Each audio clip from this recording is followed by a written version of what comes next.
Bab 530. Karena memang teman, mengapa banyak bicara? Di dalam aula, Brady Lee menatap Donnie Helian dengan dingin, dan hendak berbicara, ketika ekspresinya tiba-tiba berubah, dia segera bangkit dan menghilang di luar pintu aula sebagai cahaya pedang. Di dalam aula, Brady Lee dan Deska Kin saling memandang dengan sedikit keraguan di mata mereka. Mengapa Brady Lee pergi terburu-buru? Donnie Helian berkata dengan serius, suruh seseorang menyelidiki. Deska Kin mengangguk, lalu berkata, mereka tidak akan menyerah. Donnie Helian terdiam. Deska Kin bertanya lagi, apa rencanamu? Donnie Helian berkata dengan serius, toh sudah bermusuhan, mereka mungkin akan bertindak ekstrim. Pergi suruhlah dia dan yang lainnya untuk tidak meninggalkan kota, bukan, tidak meninggalkan lembaga seni bela diri. Deska Kin mengangguk, lalu berbalik dan hendak pergi, dan pada saat ini, Donnie Helian berkata lagi, perintahkan, biarkan murid-murid di luar lembaga seni bela diri segera kembali. Kamu dan para tetua harus waspada setiap saat, kalau mereka menyerang. Deska Kin mengangguk, aku mengerti. Saat dia mengatakan itu, seringai muncul di sudut mulutnya, aku ingin melihat apakah mereka berani datang ke lembaga seni bela diri untuk merampas orang. Setelah berbicara, dia dengan cepat menghilang di pintu aula utama. Di tempat, Donnie Helian terdiam. Karena dia merasa bahwa kali ini segalanya tidak sesederhana itu. Setelah Brady Lee pergi, dia langsung kembali ke Sekte Pedang. Dan ketika dia kembali ke Sekte Pedang, wajahnya langsung menjadi sangat jelek. Karena pada saat ini, semua energi spiritual dalam jarak 1000 mil dari Sekte Pedang telah menghilang, seolah-olah disedot habis orang. Kekurangan energi spiritual. Sekte Pedang saat ini, energi spiritual benar-benar habis, tidak ada sama sekali. Pada saat ini, seorang lelaki tua dengan pedang muncul di samping Brady Lee, wajah Brady Lee muram, dilakukan Mileye. Orang tua dengan pedang berkata dengan serius, seharusnya dia.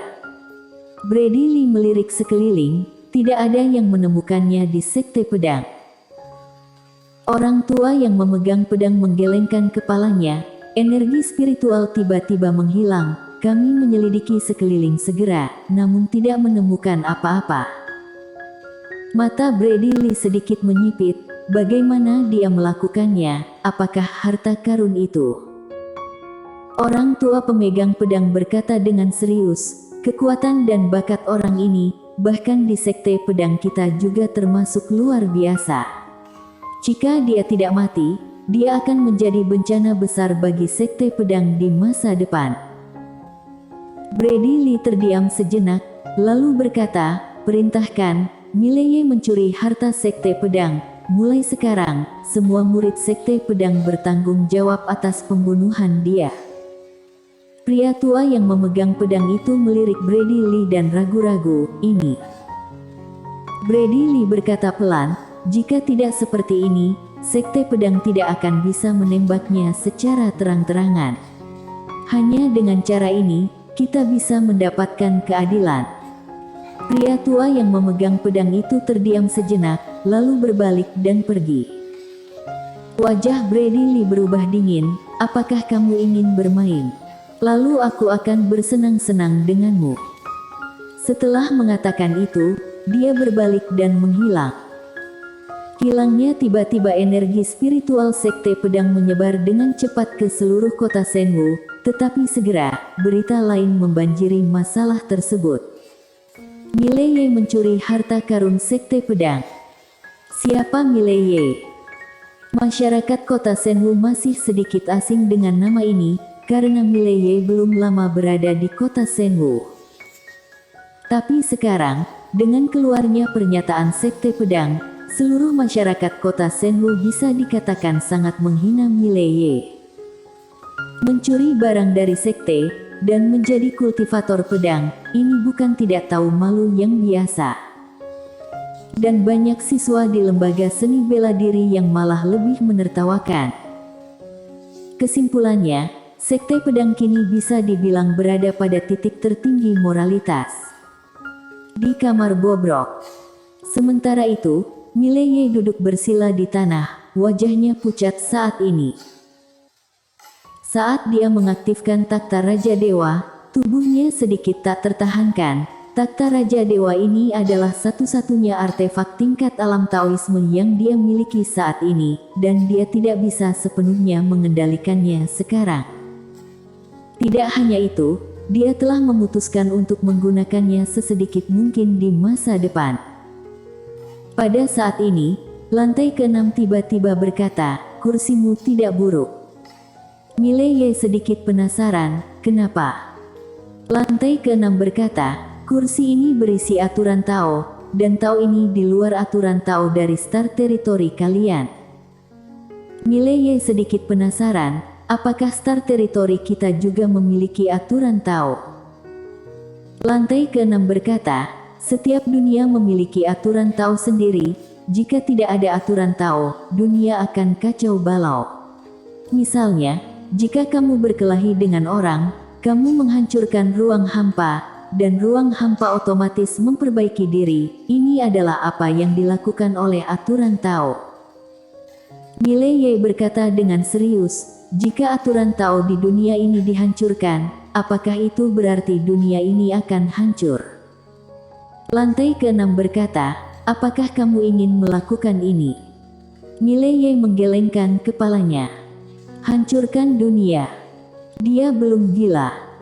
Lantai ke-6 berkata, "Aturan Tao tidak begitu mudah untuk dihancurkan.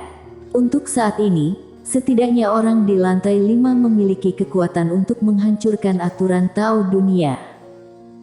Mileye tersenyum berkata, "Senior juga seharusnya bisa, kan?" Lantai ke-6 berkata, "Rendah hati, rendah hati." Mileye tak lagi mengobrol dengan lantai ini. Mileye mulai berkonsentrasi menyerap kristal peri. Setengah jam kemudian, suara Chelsea Bay tiba-tiba terdengar di depannya. Setelah beberapa saat, wajah Mileye menjadi muram. Sekte pedang ini sekarang tidak hanya ingin membunuhnya, tetapi juga berdiri di pihak yang benar. Juga, sekte pedang telah mengumpulkan ketenaran selama bertahun-tahun di kota Senwu. Mereka pasti tidak ingin kehilangan ketenarannya seperti ini.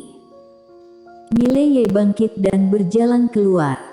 Lantai ke-6 berkata, "Aku punya sedikit saran." Mileye berhenti, "Senior tolong katakan." Lantai ke-6 berkata, "Tinggalkan tempat ini dan kembalilah dalam 10 tahun. Tidak akan ada seorang pun di sini yang menyaingimu." Meninggalkan. Mileye menggelengkan kepalanya. Dia tahu bahwa dia sekarang berada pada posisi yang sangat tidak menguntungkan. Jika dia pergi, itu pasti pilihan terbaik.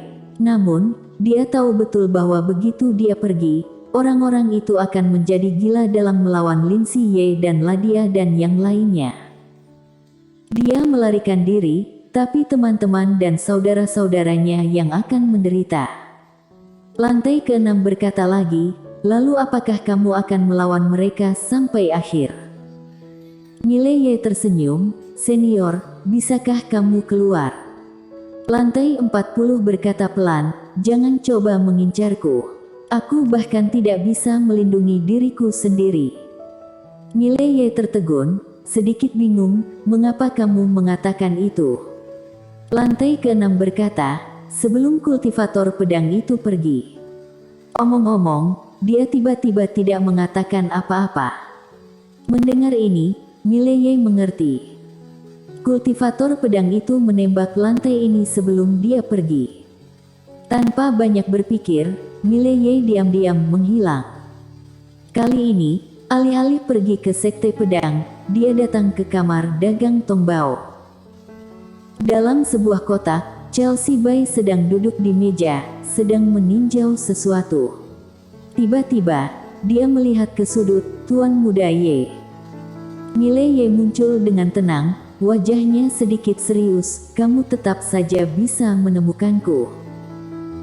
Dia sekarang bersembunyi di aura chaos, bahkan Master Alam Taoisme tidak dapat menemukannya, tetapi begitu dia tiba di sini, Chelsea Bai ini menemukannya. Chelsea Bai tersenyum tipis, Tuan Muda Ye jangan heran, aku bisa merasakan Tuan Muda Ye karena memiliki sesuatu yang istimewa. Mile Ye tersenyum pahit, untungnya, aku tidak bertarung melawan Chelsea Bai, jika tidak, aku tidak akan punya tempat untuk bersembunyi. Chelsea Bai menekuk jari, cincin penyimpanan jatuh di depan Mile Ye. Mile Ye melirik cincin penyimpanan, di antara cincin penyimpanan, semuanya adalah pedang peri. Chelsea Bai hendak berbicara, ketika tiba-tiba, wajahnya berubah, tidak, cepat pergi.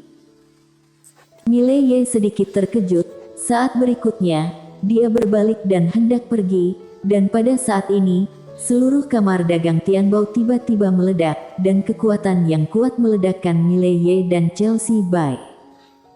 Mile Ye tiba-tiba muncul di langit di atas Chelsea Bai, dan saat berikutnya, pedang di tangannya terbanting ke atas dan dia langsung menusuk. Bersenandung. Dengungan pedang mengguncang langit. Bang! Kekuatan dahsyat itu hancur, tapi Mile Ye juga langsung jatuh ke tanah, dan pada saat ini, 6 orang tua muncul di sekelilingnya. 6 Master Alam Taoisme. Di samping Mile Ye, Chelsea Bai berkata pelan, maaf, seharusnya aku sudah menduga dari awal bahwa mereka akan melakukan penyergapan di sini. Mile Ye menggelengkan kepalanya, itu tidak ada hubungannya denganmu, aku ceroboh. Di udara, lelaki tua berjubah hitam itu menatap Mile Ye. Mile Ye, apakah kamu melihat bahwa ada 6 Master Alam Taoisme di sampingmu sekarang? Mile Ye memandang lelaki tua berjubah hitam itu, dan lelaki itu berkata, kami berenam tidak ingin melakukan apa-apa. Kami hanya menginginkan harta di tubuhmu, serahkan harta ini, maka kami akan segera pergi tanpa membahayakan hidupmu. Serahkan harta karun itu. Mile Ye menyeringai, apakah kalian lupa apa yang terjadi dengan Star Lord? Kalian juga lupa tentang Star Territory Wei Yang. Setelah mendengarnya, wajah lelaki tua berjubah hitam itu menjadi sedikit muram, apakah kamu mengancam kami? Mile Ye menggelengkan kepalanya, aku hanya memberitahumu, harta karun itu bagus, tapi itu akan membunuhmu.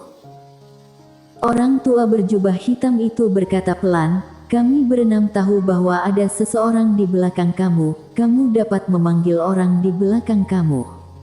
Jika kami kalah, kami tentu saja tidak akan mengungkit masalah harta karun ini. Mile Ye baru saja akan berbicara ketika lantai ke-6 tiba-tiba berkata, mengapa mereka begitu sombong? Tanpa menunggu Mile Ye menjawab, lantai ke-6 berkata lagi, mereka jelas sangat lemah, mengapa mereka menantang orang-orang di belakangmu? Mile Ye. Lantai ke-6 menghela nafas pelan, sebenarnya, aku mengerti bahwa aku melakukan banyak hal yang di luar kendaliku saat itu. Sama seperti ketika aku menemukan menara ini, jika aku berbalik dan berlari, aku tidak akan berakhir seperti ini. Mile Ye bertanya, mengapa kamu tidak lari, senior? Lantai ke-6 berkata dengan lembut, saat itu, aku tidak terkalahkan di dunia, menara yang rusak, mengapa aku harus takut? Namun, begitu pertarungan dimulai, aku menyesalinya. Sebenarnya, orang seringkali harus tetap rendah hati karena itu tidak akan salah. Oh, pemahaman yang menyakitkan. Mile Ye.